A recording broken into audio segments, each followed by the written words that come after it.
Ele não saberia dizer que dia era. Talvez terça-feira. Talvez o fim de tudo. No deserto, os dias não pedem nome.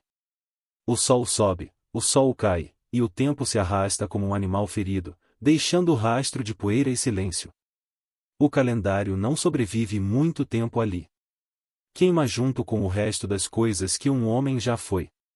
No território Apache, o mundo não mede a vida em datas, mas em quantas vezes você acorda ainda respirando. O deserto estava vivo naquela manhã. Não vivo como um campo verde, mas vivo como algo que observa. As pedras guardavam calor antigo. O vento soprava abaixo, como se não quisesse ser notado.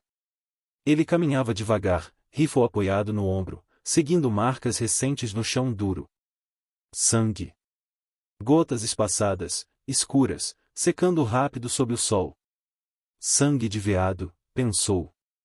Um bom animal, talvez atingido mal, arrastando a morte por quilômetros antes de cair. Ele já tinha seguido esse tipo de rastro antes. Muitas vezes. Era assim que sobrevivia agora. Caçando, vendendo peles quando dava, ficando longe de cidades e de gente. Gente perguntava demais. Gente reconhecia rostos. E ele não precisava que ninguém lembrasse quem ele tinha sido quando vestia azul da União e cavalgava como batedor, farejando homens em vez de animais. O sangue, porém, não se comportava como o de um servo. Não havia marcas de casco. Não havia trilha limpa. O rastro sumia e reaparecia, como se algo tivesse sido arrastado, depois carregado, depois largado de novo. Ele franziu o senho. Mudou a posição do rifle. Continuou. O primeiro som que ouviu não foi um grito. Foi respiração. Errada. Rasa, irregular, o tipo de som que só sai de alguém que já está sofrendo há muito tempo. Ele parou entre duas rochas vermelhas e olhou para baixo. Ela estava ali. Espalhada no chão como um corpo grande demais para ter sido jogado daquele jeito. Uma mulher Apache, alta, forte mesmo ferida, o tipo de corpo moldado para resistir.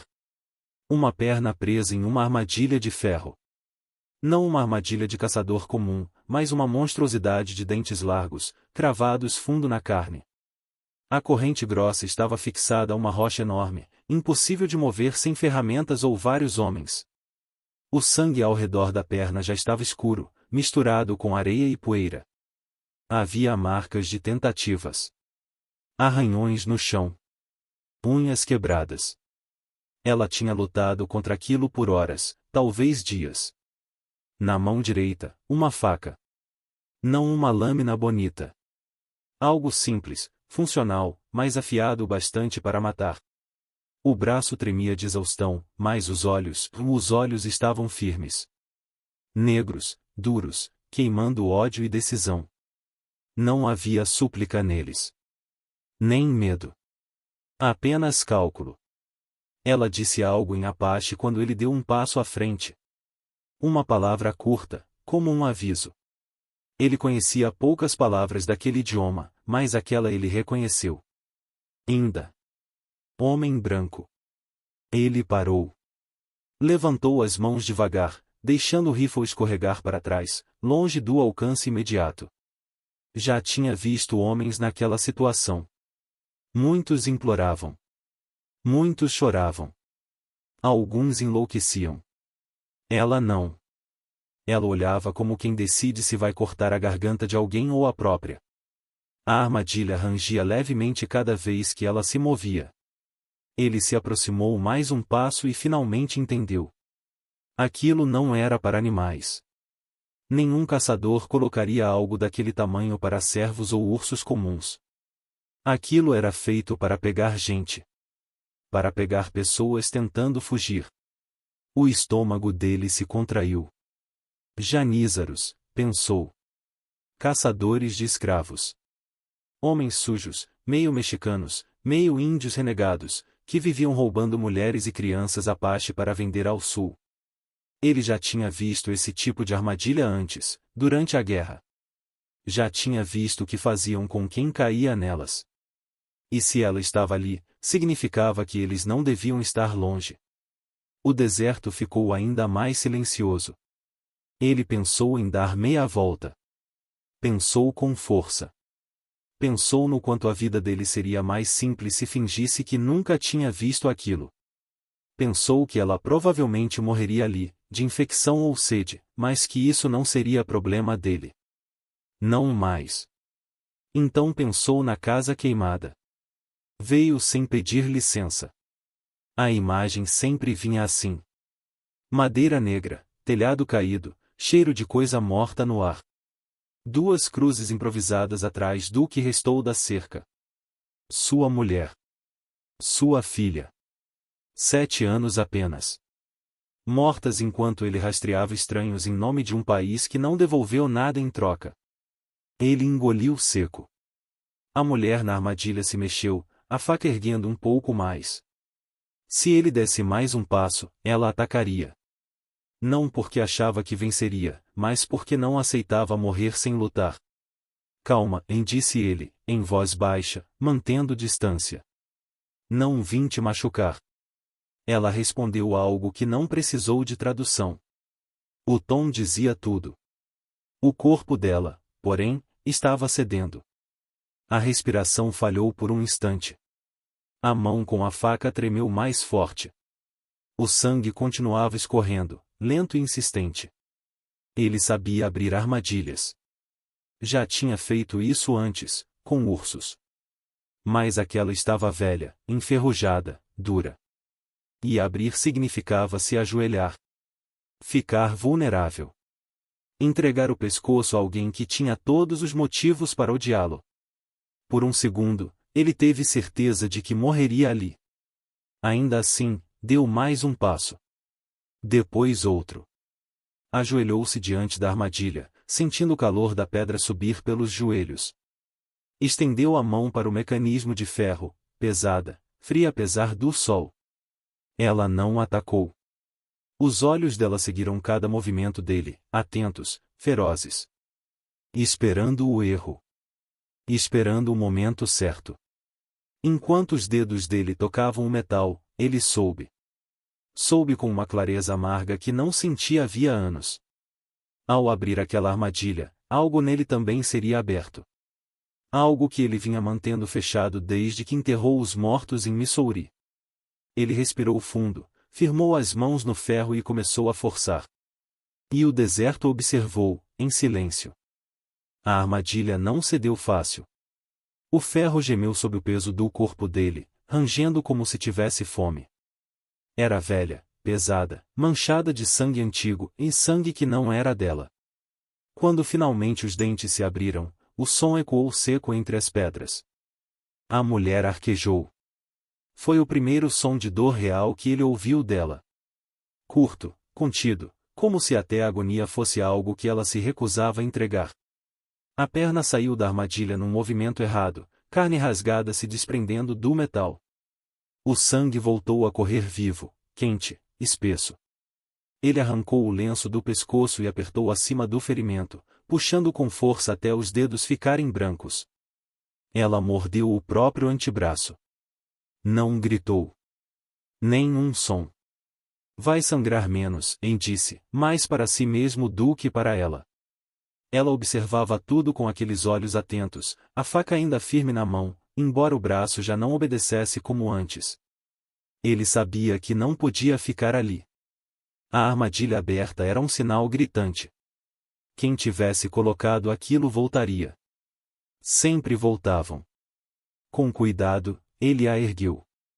O corpo dela era pesado, não de gordura, mas de músculo e resistência. Quando ele a colocou sobre o cavalo, sentiu o sangue dela atravessar o tecido da camisa e colar na pele. Ela se manteve rígida, alerta mesmo semi-inconsciente, a faca escorregando dos dedos apenas quando o movimento do animal a sacudiu. Eles seguiram para o oeste. O caminho até a caverna era curto, mas pareceu longo demais. O cavalo sentia o peso, respirava forte.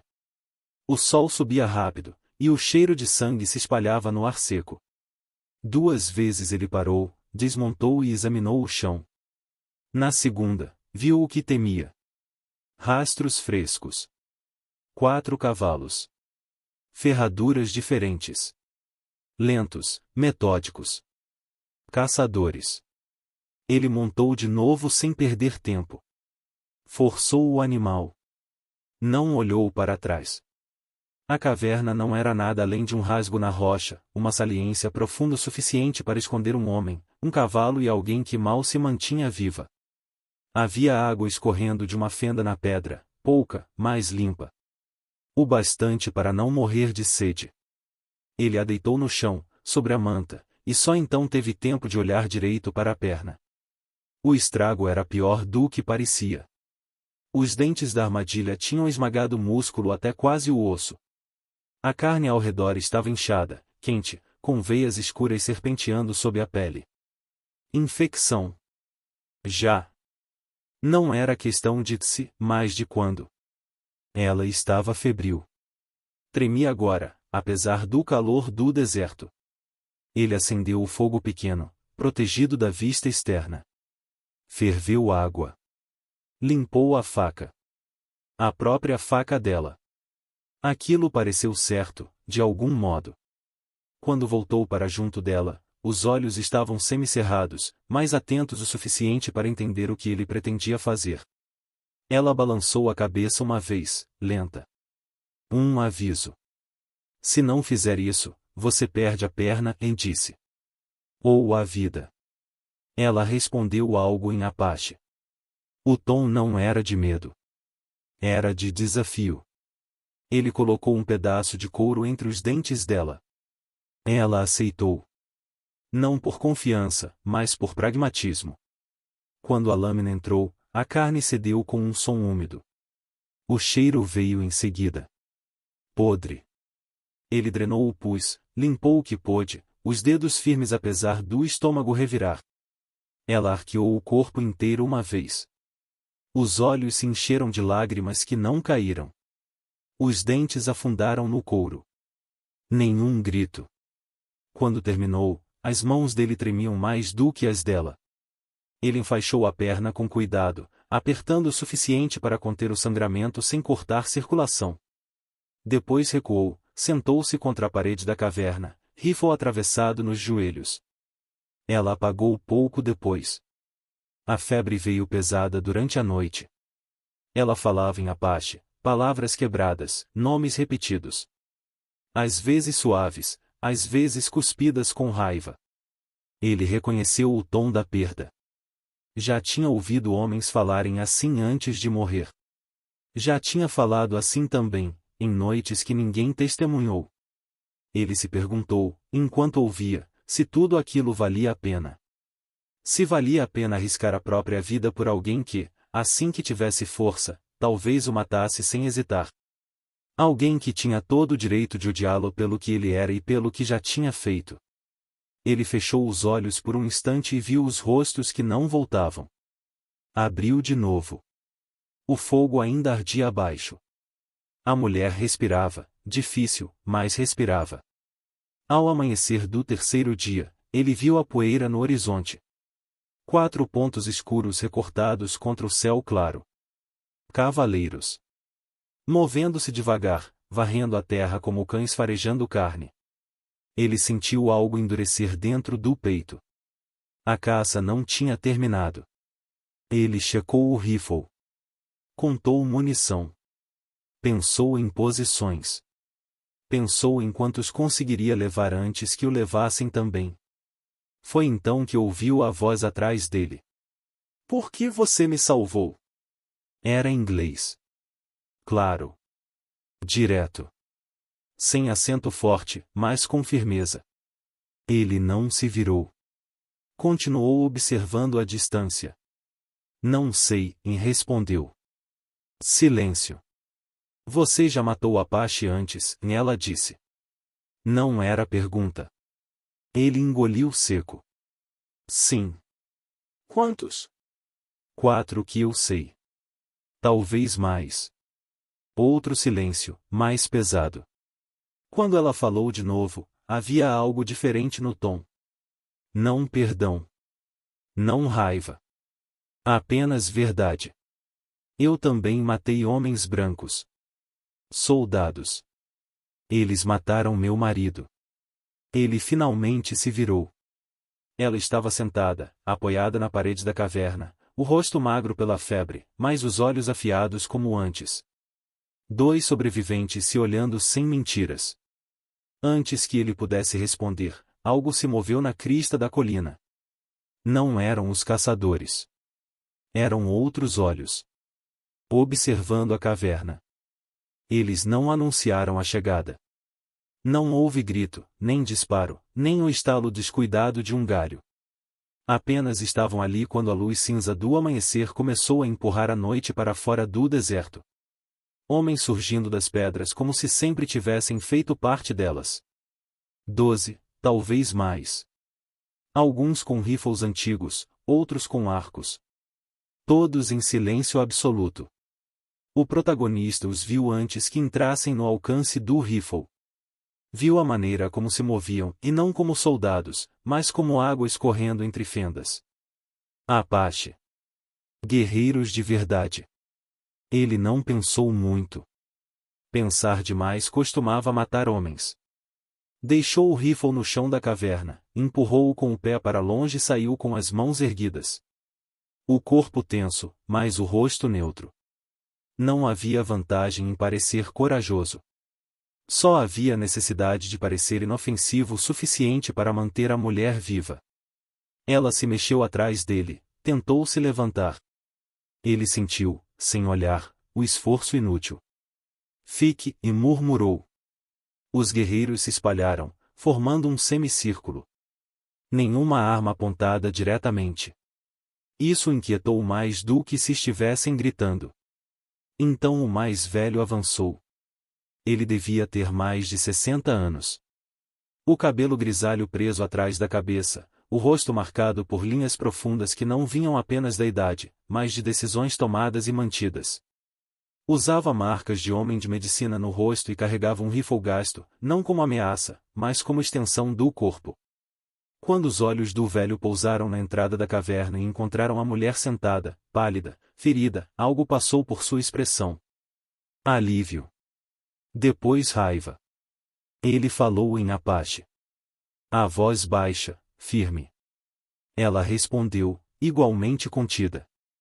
As palavras iam e vinham, rápidas, carregadas de significado que o protagonista não alcançava. Ele permaneceu imóvel, sentindo o peso de cada segundo. Aquela conversa decidia se ele continuaria respirando. Por fim, o velho se virou para ele.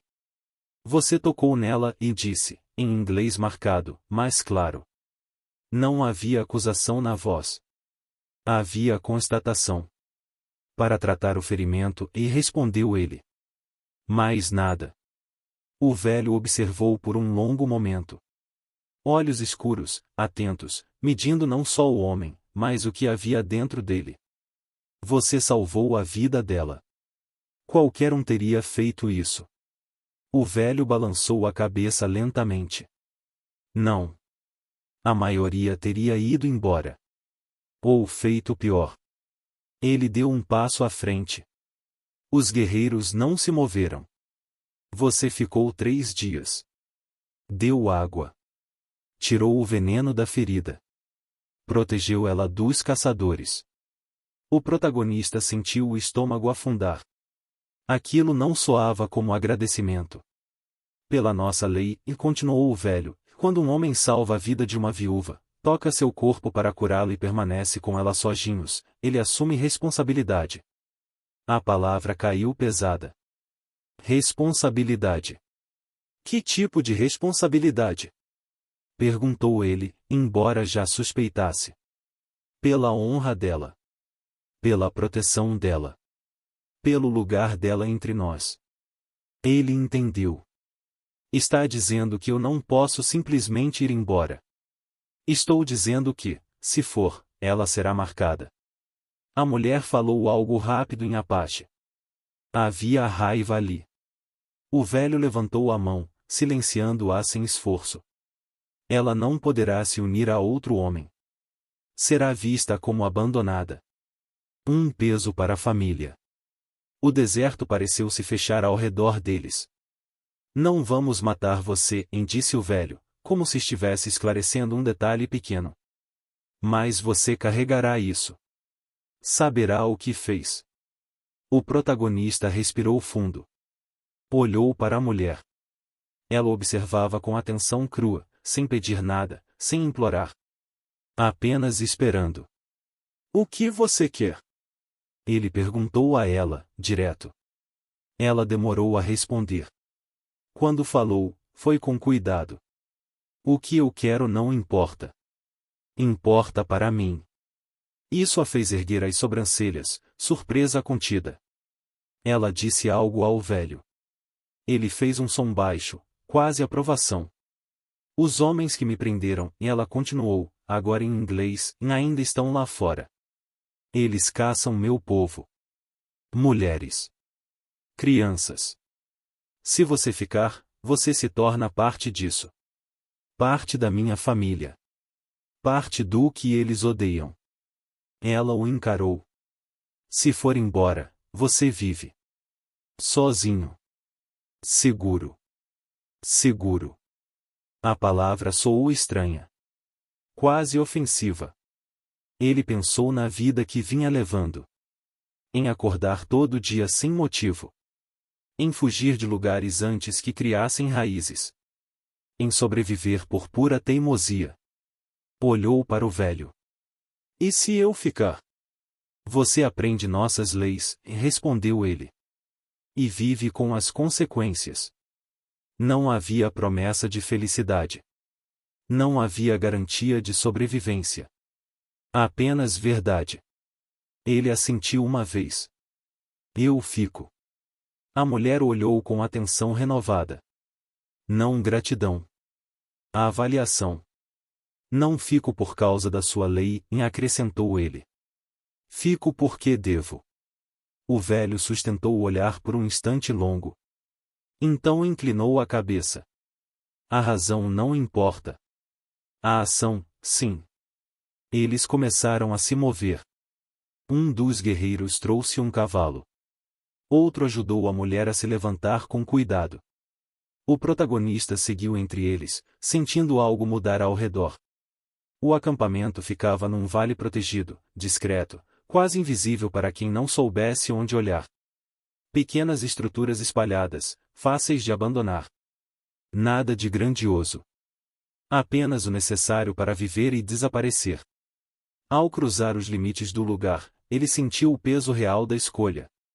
Não era abrigo. Era pertencimento. E pertencer, ele percebeu, podia ser mais perigoso do que fugir. A vida no acampamento não se abriu para ele de imediato. Os homens observavam à distância, olhos duros, palavras poucas. Não havia insultos, mas também não havia confiança. Ele sentia o peso do passado em cada silêncio. Sabiam quem ele tinha sido. Sabiam o que um uniforme azul significava para corpos enterrados sem nome. Aceitavam sua presença porque a lei assim exigia, não porque o quisessem ali. Ele dormia separado, atrás de uma divisória de couro. Perto o suficiente para ouvir a respiração dela à noite. Longe o bastante para lembrar que nada ali era simples. Durante o dia, aprendia. Observava. Carregava água. Consertava coisas. Cozinhava mal, mas aprendia rápido. As mulheres mais velhas o estudavam com curiosidade cautelosa. Uma delas disse algo em Apache que arrancou um sorriso curto dela, e o primeiro que ele viu. Não era alegria. Era algo mais raro. Um instante sem peso.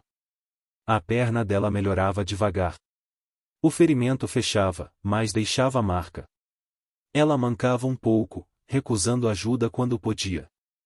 Às vezes, ele a via parada, olhando o vale como quem mede distâncias invisíveis.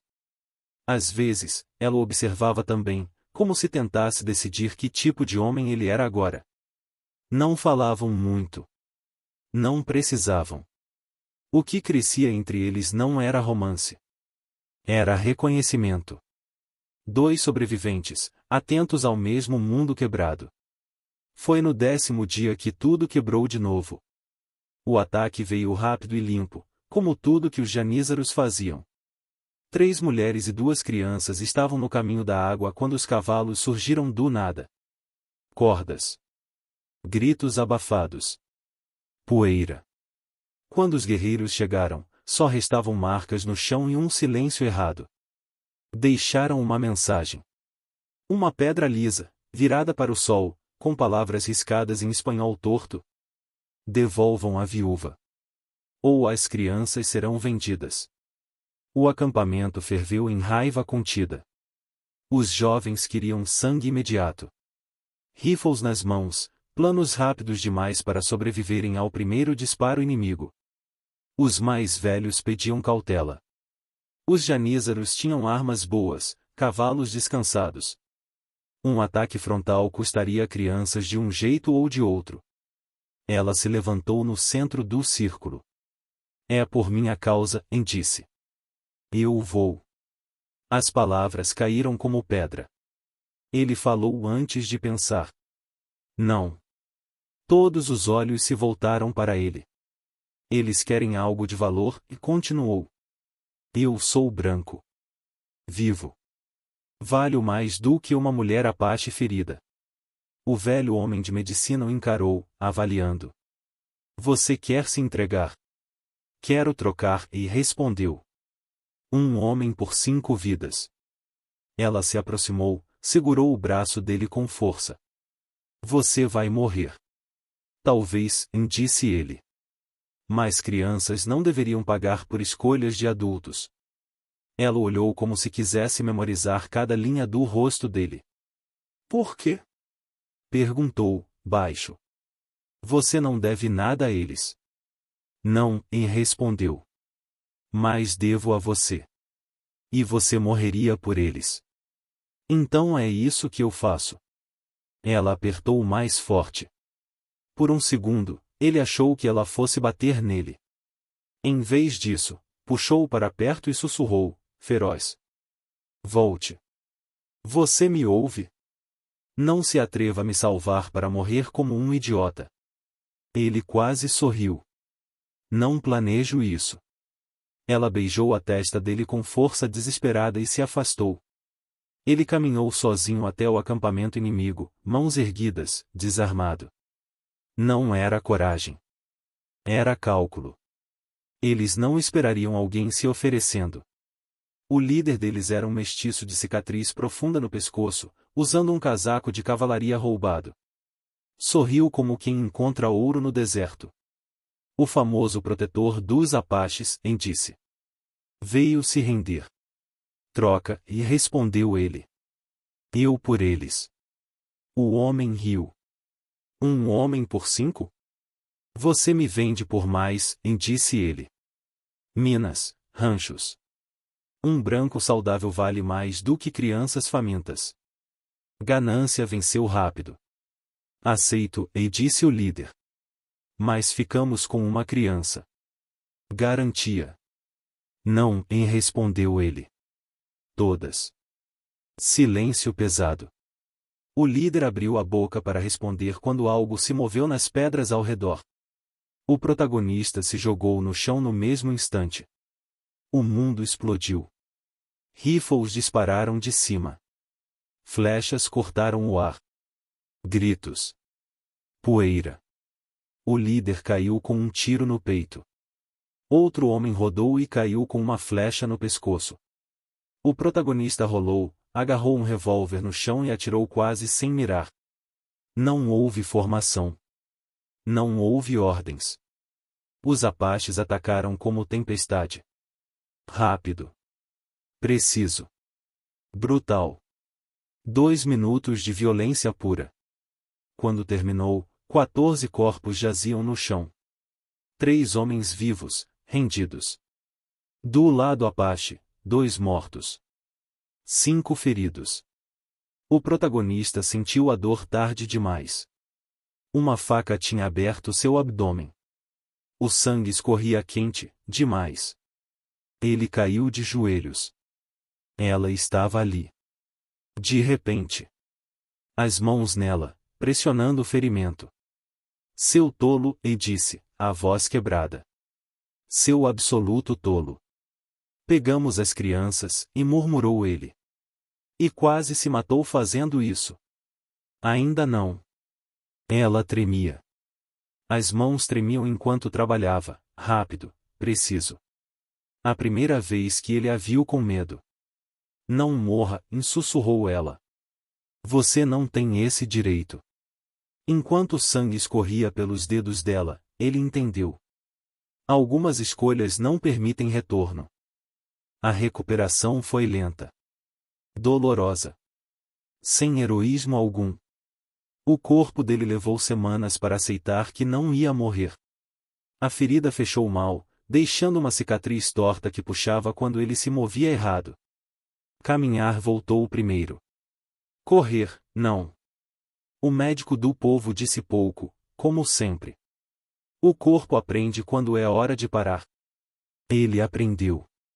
A mente, curiosamente, ficou mais leve. Não porque o passado tivesse desaparecido. Ele ainda estava lá, inteiro, pesado como sempre. Mas já não acordava com o peito esmagado pela sensação de estar atrasado para uma vida que não existia mais. O silêncio dentro dele mudou de forma. Não era vazio. Era espaço. A cerimônia aconteceu ao amanhecer, 6 semanas depois do ataque. Nada de cantos longos ou gestos grandiosos. Nenhuma promessa dita em voz alta para ser quebrada depois. O homem de medicina traçou um círculo simples no chão. Fumaça de ervas subiu devagar, carregando palavras em apache que ele não compreendia, mas sentia. Eram palavras antigas. Não falavam de amor. Falavam de responsabilidade. Eles ficaram lado a lado. O velho explicou, em inglês curto, para que não houvesse ilusão. Isso não é casamento como o dos brancos. Não é para a felicidade. É um acordo. 2 sobreviventes caminhando juntos. Enquanto puderem. As mãos deles foram unidas com uma tira de couro. Apertada. Firme. O que a terra testemunha, disse o velho, e ninguém desfaz levianamente. Ela estava com roupas simples, tradicionais. A perna ainda marcada, o corpo carregando as cicatrizes recentes. Mesmo assim, havia algo inteiro nela que não estava antes. Não alegria. Presença. Ele olhou para ela. Ela devolveu o olhar. Nenhum sorriso. Apenas reconhecimento. Quando tudo terminou, não houve comemoração. Cada um voltou para o que precisava fazer. A vida não parou para marcar o momento. Não naquele lugar. Eles caminharam juntos até a pequena habitação. Agora deles. Dentro, a luz do fogo dançava nas paredes. Ele sentiu algo estranho ao entrar ali. Não pertencimento total. Mas permissão para ficar. Ela ficou parada no centro do espaço por um instante. Respirou fundo.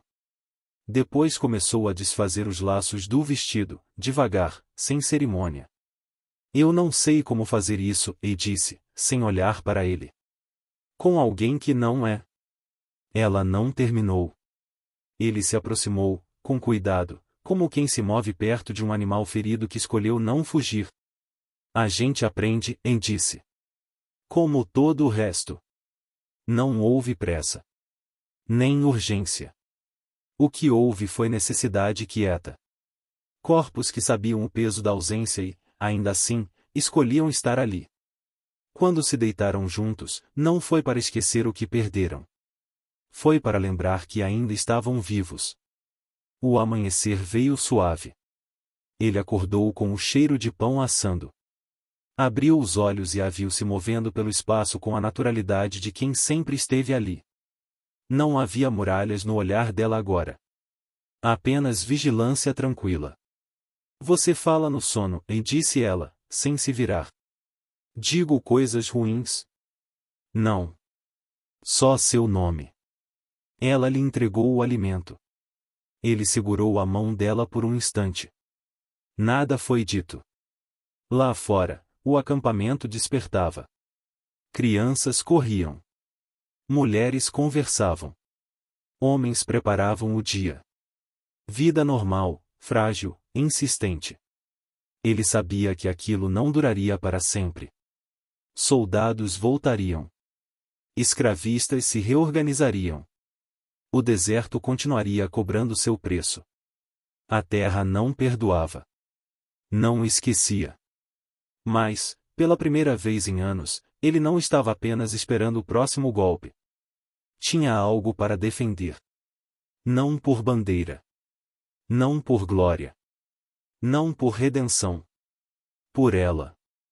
À noite, quando ela adormeceu com a mão apoiada no peito dele, ele percebeu algo que não sentia desde antes das cruzes em Missouri. Não era perdão. Não era redenção. Era só isso em dois sobreviventes, teimosos demais para terminar de morrer.